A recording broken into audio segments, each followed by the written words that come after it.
பாதைகளை அனுப்பியிருக்கலாம். நான் சொல்லுகிறேன், இயேசு என்கிற அந்த ஒரு நாமத்திற்கு ஆயிரமான வாதைகள் நடுங்கி நிற்கும். உங்க பிள்ளைகளை தொல்லை பண்ணுகிறது, குடும்பத்தை தொல்லை பண்ணுகிற எந்த பிசாசா இருந்தாலும், எந்த மாந்திரிக கோளாறா இருந்தாலும், இயேசுவே நீ கூப்பிடுங்க.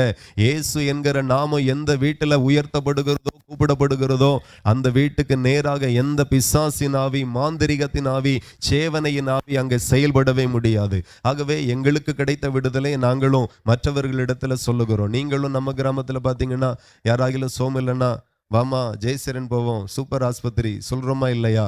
ஆகையினால அப்படி ஆகல அவங்களுக்கு ஒரு சோம் கிடைச்சிருட்டோம், கிம்ஸ் போவோம், அதை விட சூப்பரா இருக்கும். இப்படி ஒரு நல்ல விஷயத்தை நம்ம 4 பேர்ட்ட சொல்லுகிறோம். இதுக்கு பேரு மதமாத்து கிடையாது. நாங்க பெற்ற சமாதானம், நாங்க பெற்ற சுகத்தை 4 பேர்ட்ட சொல்லுகிறோம். ஏற்றுக்கொள்ளுகிறதும் ஏற்றுக்கொள்ளாததும் அவரவருடைய விருப்பம் மட்டும்தான். யாரையும் கட்டாயப்படுத்தல.